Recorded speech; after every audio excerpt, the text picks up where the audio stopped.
বন্ধুরা, পাবনা জেলার প্রাচীনতম শিক্ষা প্রতিষ্ঠান আতাইকুলা উচ্চ বিদ্যালয় বার্ষিক ক্রীড়া প্রতিযোগিতা 2025 ইংরেজি অনুষ্ঠিত হলো।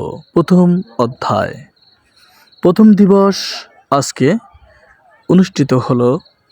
আপনাদের দেখাচ্ছি ছাত্রছাত্রী, অভিভাবক এবং সম্মানিত ব্যক্তিবর্গগণ উপস্থিত ছিলেন। আপনারা দেখতে থাকুন। সানি ভিশন 24 ইউটিউব চ্যানেলের সঙ্গে থাকুন। ক্রীড়া প্রতিযোগিতা দেখতে থাকুন। পাবনা জেলার সব জায়গায় সকল প্রোগ্রামে উপস্থিত থাকেন Sunny vision 24 YouTube channel. Sunny vision 24 YouTube চ্যানেলে চোখ রাখুন, সকল খবর দেখুন। বিশেষ করে আজকে এখানে দেখাচ্ছি জাহিদ মাস্টার, আব্দুর রশিদ স্যার এবং ধারাভাষ্যক আরও একজন আছেন বিশেষ ব্যক্তি। আতাইকুলা উচ্চ বিদ্যালয়ের ছাত্রছাত্রী অত্যন্ত মেধাবী এবং পরিশ্রমী। বিশেষ করে তারা অনেক পরিশ্রম করেন তারা পড়ালেখার পিছনে। বন্ধুরা, আপনাদের দেখাচ্ছি সম্মানিত ব্যক্তিরা সকলে বসে আছেন। আতাইকুলা থানা অফিসার ইনচার্জ সহ বিশেষ করে বিশেষ ব্যক্তিরা উপস্থিত আছেন। বাংলাদেশ জাতীয়তাবাদী সাবেক থানা ছাত্র দলের সাধারণ সম্পাদক রফিকুল ইসলাম রফিক সহ আরও অন্যান্য ব্যক্তিবর্গ। আতাইকুলা উচ্চ বিদ্যালয়ের হেডমাস্টার জনাব হাফিজুর রহমান। দেখুন, ছাত্রছাত্রীরা দীর্ঘলম্ব দিচ্ছেন। খেলাটি উপভোগ করুন।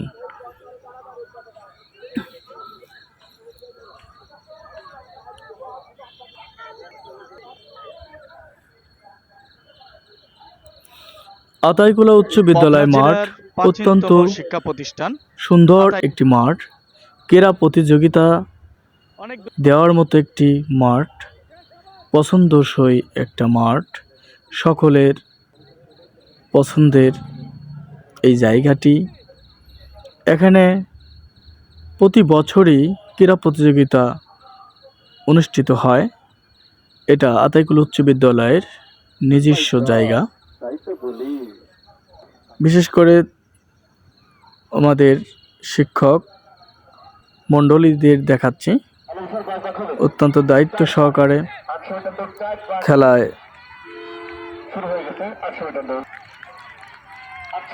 দেখাশোনা করছেন।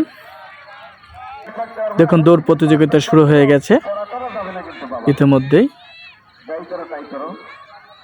দেখা যাক কে ফার্স্ট হয়, সেকেন্ড, থার্ড হয়। সবাই ফার্স্ট হওয়ার আশা নিয়ে দৌড়াচ্ছে। দেখুন, ইতিমধ্যেই ফার্স্ট, সেকেন্ড, থার্ড হয়ে গেল। বন্ধুরা, ধারাভাষ্য আছেন বিশিষ্ট একজন ব্যক্তিত্ব মানুষ। বন্ধুরা, দৌড়াচ্ছে, দৌড় 800 মিটার দৌড় প্রতিযোগিতায়। দেখুন কে প্রথম, দ্বিতীয়, তৃতীয় হয়।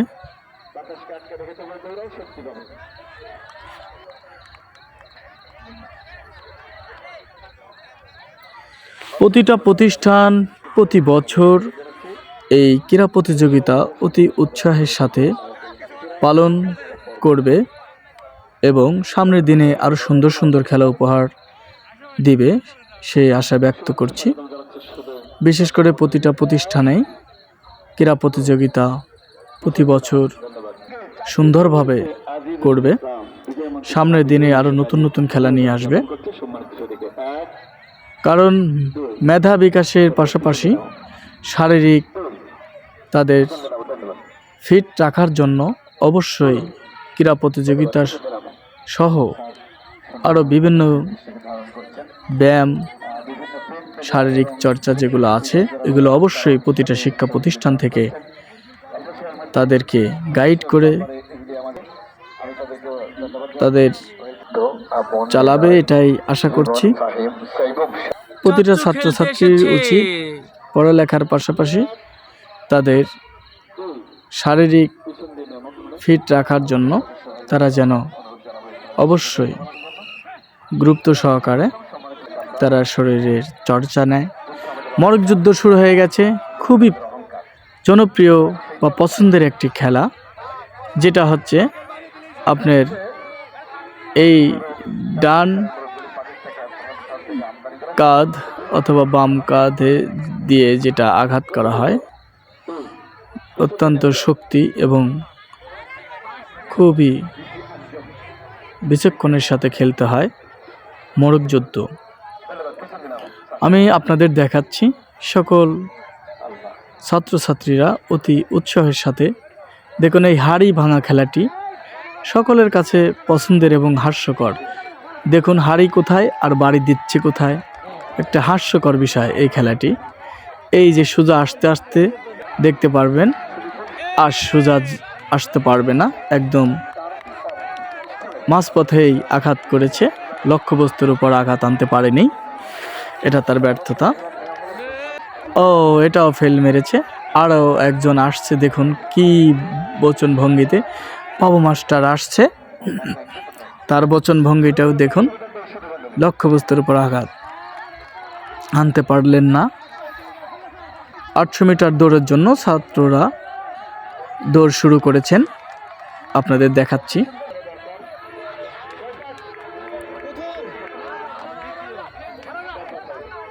ইতিমধ্যে প্রথম, দ্বিতীয় এবং তৃতীয় হয়ে গেলেন। আবার শুরু হবে এসএসসি পরীক্ষার্থীদের দৌড় প্রতিযোগিতা। দেখুন সবাই আশা নিয়ে দৌড়াচ্ছে, কিন্তু এর মধ্যে থেকেই প্রথম, দ্বিতীয়, তৃতীয় একজন হবে। সবাই তার প্রথম হতে পারবে না, এটাই সত্য।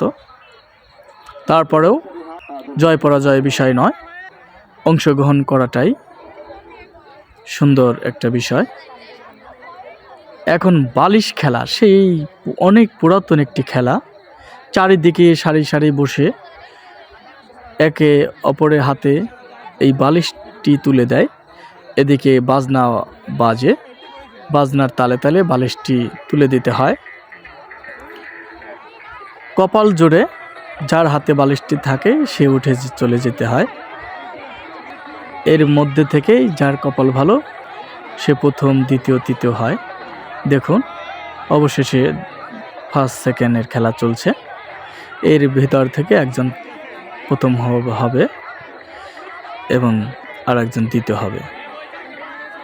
দেখুন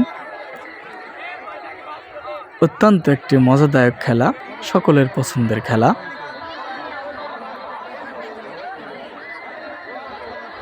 ইতিমধ্যে একজন প্রথম এবং দ্বিতীয় হয়ে গেছে। দেখুন ছাত্রছাত্রীরা সবাই দাঁড়িয়ে আছে। বিশেষ করে আরো সুন্দর হয় যারা পরাজিত তাদের কেউ সুন্দর একটি পুরস্কার হাতে দিলে তারা খুশি হবে। একদম কাউকে খালি হাতে না ফিরায়ে দেওয়া উচিত, শিক্ষা প্রতিষ্ঠানের প্রতি আহ্বান করছি।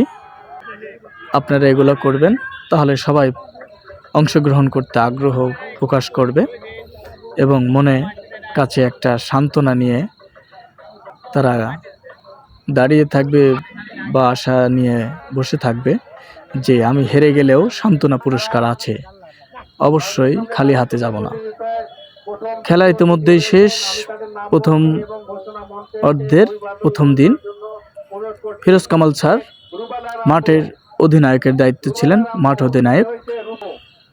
বিশেষ করে তিনি কথা বলছেন আগামী 29 তারিখ বিরতি দিয়ে 30 তারিখে আবার সাংস্কৃতিক অনুষ্ঠান অনুষ্ঠিত হতে যাচ্ছে।